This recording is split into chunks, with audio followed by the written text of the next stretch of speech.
Le FMI, là,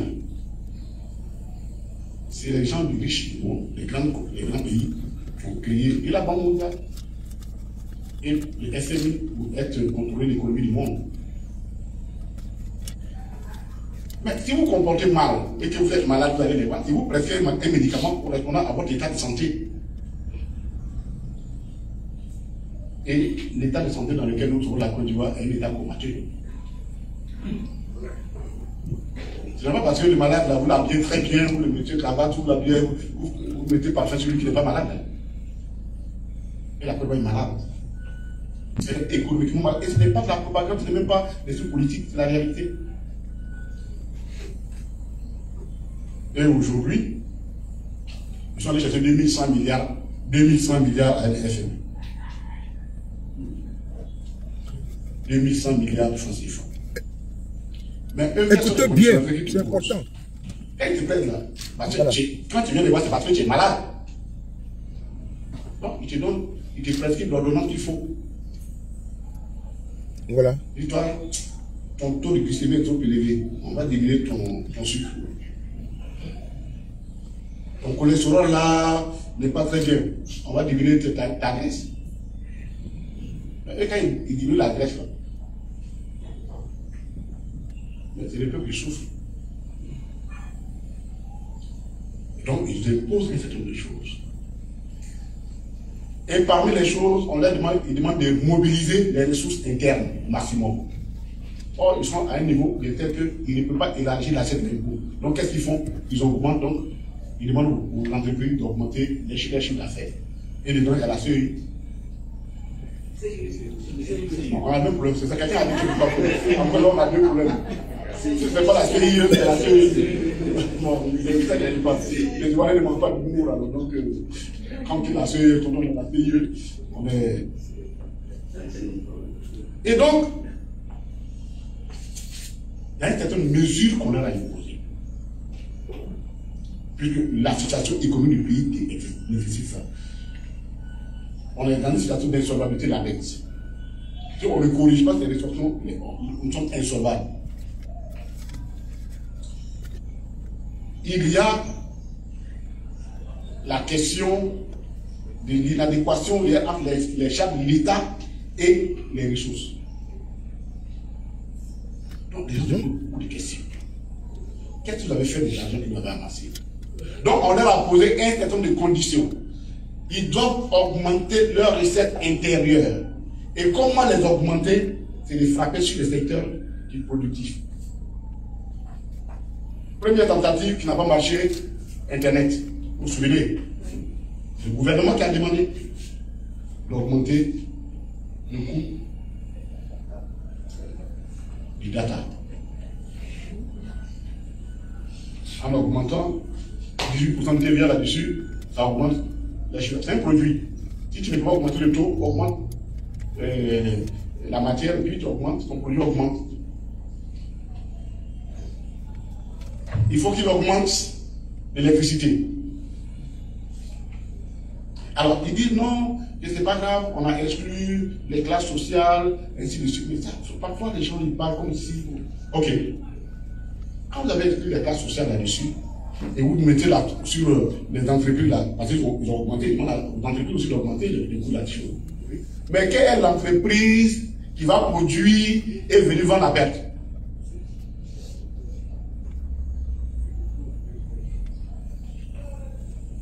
Mais pourquoi nous sommes arrivés à des déficits de la télé? Dans la réalité, qu'est-ce qui se passe?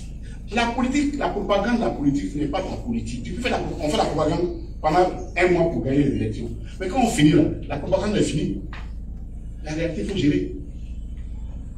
On dit, oui, on a 85 ou 90% des territoires ivoiriens et les couchés. Mais pendant ce temps, tu as produit combien de mégawatts? Tu es venu trouver le travail que les gens ont fait. Demandez au gouvernement actuel, de 2011 jusqu'à aujourd'hui, combien de mégawatts supplémentaires ont produit. Donc, forcément, pour créer un déficit. Quand on y ajoute leur sport favori, il a une joie en interne, même soit il va à l'international, avec le conseil d'entente. On faisait ça un peu ici, et puis bon, mais là, c'est trop fort pour aller reporter là-bas, au conseil d'entente. Vous êtes au courant de ce qui se passe là-bas. Donc, mauvaise gestion, mauvaise planification, corruption. Et on arrive à ces résultats-là. Et maintenant, c'est le peuple qui va porter le bruit. On augmente l'électricité. Vraiment. On leur demande d'augmenter le taux de TVA sur les produits qui étaient au produit. Parce qu'il y a certains produits, l'huile, et ainsi de suite, qui sont de grande consommation. On a mis un taux de 10%. Le taux de TVA est autour de 18%. Et il y a des taux réduits qui vont de 5 à 10%, 11%. Le FMD a dit il faut augmenter, il faut passer ça à 18% pour tout normal. Ça veut dire quoi? TVA là, ça veut dire tout va augmenter. TVA là, nous les techniciens du TAP, la valeur ajoutée. Mais dans la réalité, c'est tout va augmenter. Tout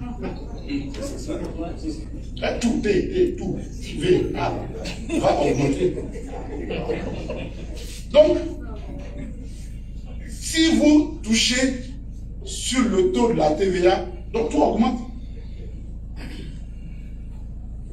Et c'est les bases de population faibles qui en pâtissent. On leur demande d'enlever la subvention sur le gasoil. Jusque-là, vous avez vu que les gasoils ont mis le gasoil. Vous ne pouvez pas tenir. Vous n'avez plus d'argent pour tout subventionner. Donc, il faut augmenter, il faut enlever la subvention sur le gasoil. Et qui dit, vous avez la subvention sur le gasoil, le transport,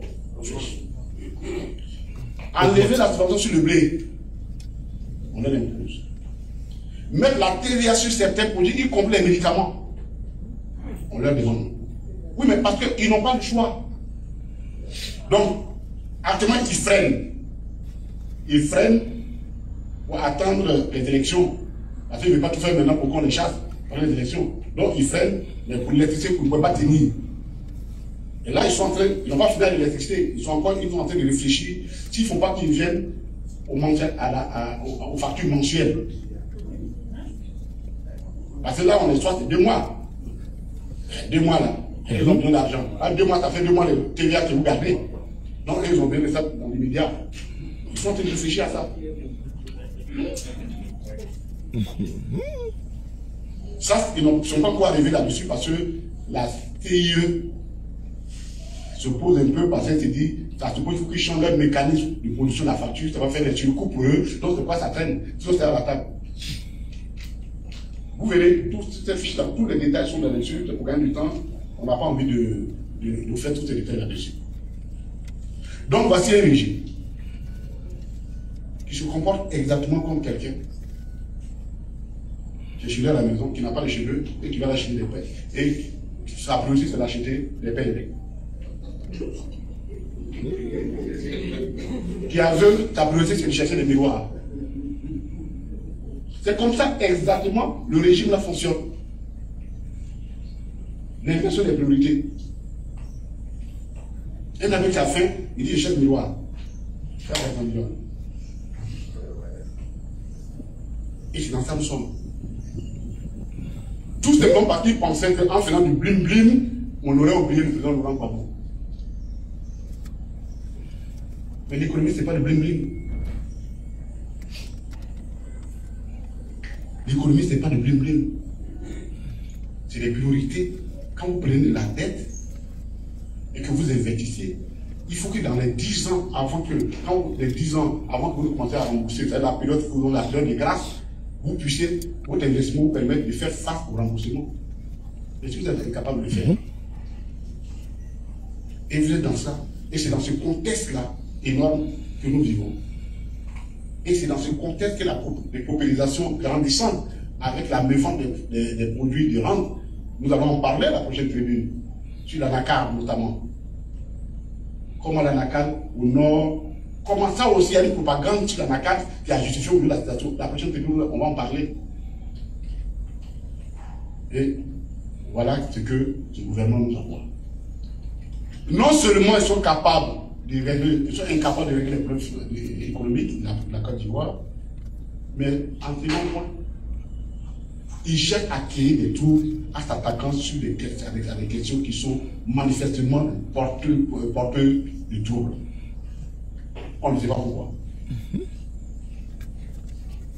Donc, chers camarades, c'est un dossier complet de 24 pages qu'on a préparé pour vous. Vous aurez tous les chiffres sont dedans, sur la CEI, TIE, tous les chiffres sont dedans, et ainsi de suite, pour qu'on explique à nos compatriotes qu'il est temps qu'on dise au régime LADP, c'est bon. Et c'est ce que le président a dit, l'évêque a dit. Il n'a rien dit d'autre. Il n'a rien dit d'autre. Tu dis que tu es venu construire 5 universités, on ne sait pas où c'est. Parce que Boitier a dit ça avant. Moi, je dis, on ne sait pas où c'est. Mais on est quand même là.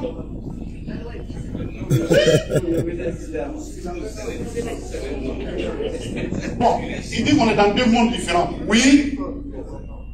Nous, on est dans vraiment deux mondes différents. Je vous avais dit, je vais finir par là. Ceux-là, c'est les spécialistes du rugby. Nous, on joue au football. Et on est sur le fait. Ils sont dans leur monde. Oui. Nous sommes dans notre monde. Le monde que nous vivons là, c'est le monde de la pauvreté. C'est le monde de la rareté. C'est le monde de l'échec scolaire.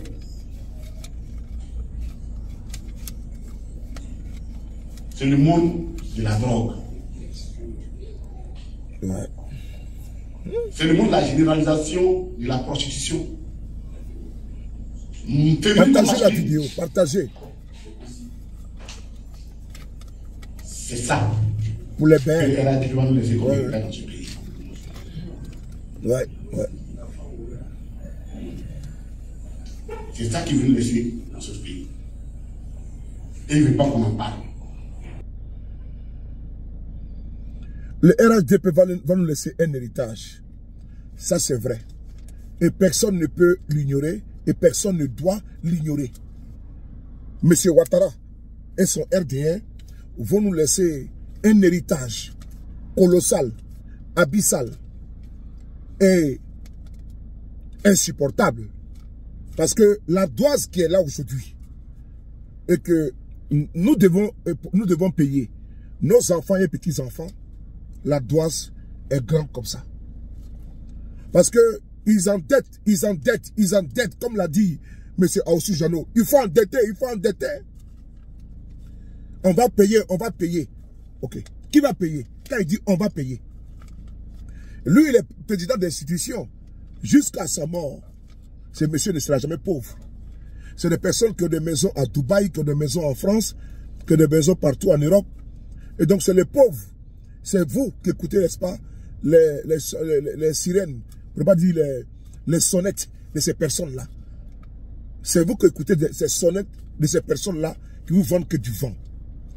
Frères et sœurs, concernant la CIE, la compagnie ivoirienne d'électricité, parce que ne confondez pas la CIE, la CIE, parce que CIE et CIE, c'est du pareil au même. Les Ivoiriens ont un problème en Côte d'Ivoire, la CIE et la CIE. Prenons le cas de la CIE, la compagnie ivoirienne d'électricité. Mais quand on vous dit que le courant va augmenter et que vous, toi l'Ivoirien lambda, toi qui es salarié, toi tu n'es pas touché. La classe sociale, là, vous n'êtes pas touché. Mais qui est touché? C'est les entreprises. Mais est-ce que mathématiquement, scientifiquement, si l'on augmente le courant du boulanger, mais le boulanger là, il va augmenter le prix du pain? C'est tellement simple. On dit qu'il va augmenter de 10 à 20%. Parce que Ouattara, c'est-à-dire qu'ils ont tellement endetté la Côte d'Ivoire que c'est une course. Oui. Le succès de ce pays repose sur quoi? Repose aujourd'hui sur la dette. Il y a une course effrénée à aller contracter des dettes par-ci, par-là, partout. Même si Ouattara pouvait prendre les dettes avec des Martiens ou bien sûr Jupiter, il allait le faire. Il allait le faire. Parce qu'il y a un problème fondamental. Quand l'on vous dit, le FMI là, vous avez vu le cas avec la Tunisie actuellement, Vous voyez le cas avec le Ghana. Ils ont donné 3 milliards de dollars au Ghana. Parce que le Ghana est malade. Est-ce que vous avez vu les États-Unis auprès du FMI? Est-ce que vous avez vu le Canada auprès du FMI? Est-ce que vous avez vu la France auprès du FMI? Est-ce que vous avez vu Dubaï auprès du FMI? Est-ce que vous avez vu le Qatar auprès du FMI? Est-ce que vous avez vu l'Arabie Saoudite auprès du FMI? Mais quand on vous dit qu'un pays qui a une croissance à 2 chiffres et que vraiment les caisses sont pleines, la croissance est là, est au vert. Oui, c'est dit partout. Sur les chaînes de télévision, partout, on nous dit que l'économie ivoirienne se porte bien. Mais qu'est-ce que l'on fait chez le docteur? Depuis quand un bien portant, n'est-ce pas, se retrouve chez le docteur? Depuis quand? Depuis quand un bien portant se retrouve chez le docteur? C'est quand même incroyable. C'est celui qui est malade, qui va chez le docteur, qui va le consulter pour lui dire, ah, j'ai tel problème, et le docteur va diagnostiquer le mal que tu as, et puis après, il va te donner l'ordonnance qu'il faut, qui va avec. Mais voilà, qu'est-ce que nous faisons avec le FMI? On va voir le FMI maintenant. Le FMI nous dit, bon, il faut augmenter, on va vous donner de l'argent. Mais moyennant, pour pouvoir vous soigner là, on a vu que vous vous portez très malade. Vous êtes très malade. La Côte d'Ivoire est un grand corps malade. Donc, qu'est-ce qu'il faut faire? Il faut augmenter le courant. Mais on vous dit non, tant que les pauvres n'auront pas le courant, on ne va pas augmenter chez toi. Mais c'est les commerçants. Mais de vous à moi. Mais si le boulanger, j'ai pris un exemple, un petit exemple, hein, un petit exemple. Si le commerçant, le boulanger, on augmente le courant chez lui là, mais lui va payer comment sa facture? Il est obligé de répercuter l'augmentation sur le prix de la baguette, sur le prix des croissants, sur le prix des moments qui va chez lui là-bas. Alors, frères et sœurs, la Côte d'Ivoire est malade. Mais ce que les gens veulent vous cacher, ils ont voulu faire augmenter le prix de l'Internet en Côte d'Ivoire, mais quand ils ont vu que l'opinion s'est levée, il y a eu, comment dirais-je, un ras-le-bol total, ils ont fait marche arrière. Ils ont voulu accuser l'ARTCI. L'ARTCI, qui est aujourd'hui que c'est un organisme indépendant, ce qui n'est pas vrai. L'ARTCI a été nommée par qui? La directrice, la DG, elle a été nommée par le gouvernement de Côte d'Ivoire. Donc on ne peut pas dire que non, que c'est l'ARTCI ne dépend pas, comment dirais-je, du gouvernement, ne reçoit pas les ordres du gouvernement. C'est comme si on dirait qu'Adou Richard, le procureur de Côte d'Ivoire, agit, comment dirais-je, il est autonome, ce qui n'est pas vrai. Il a été nommé par le ministre de la Justice. Donc lui, il représente quoi? Le gouvernement, les intérêts du gouvernement. Donc on ne peut pas dire qu'Adou Richard il est indépendant, ce n'est pas vrai. C'est pas possible. On ne peut pas dire qu'un ministre de M. Ouattara est indépendant parce qu'il dépend de M. Ouattara. Donc la RTCI met en exergue, met en route l'ordre du gouvernement. Voilà pourquoi la RTCI a été épinglée. Souvenez-vous.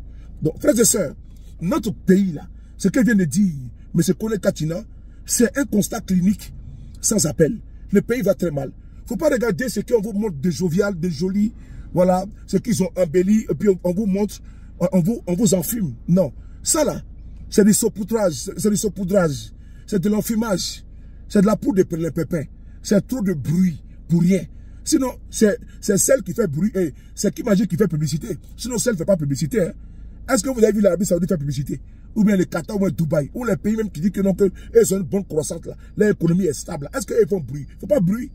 C'est les tonneaux vides qui font assez de bruit. Et on nous envoie des stipendiers, des personnes perdues qui ne comprennent rien de la chose politique ou de la chose économique. Ces personnes viennent dire non, la Côte d'Ivoire est jolie, il y a les ponts, il y a les routes. Mais ce n'est pas ça, ce n'est pas de ça qu'il s'agit. C'est l'ardoise que le RDR va léguer à vos enfants et petits enfants. Vous allez voir que c'est après le départ, vous allez comprendre que, effectivement, ce que nous disons aujourd'hui est tellement gravissime que ça donne, n'est-ce pas, le tournis. Ainsi va la République.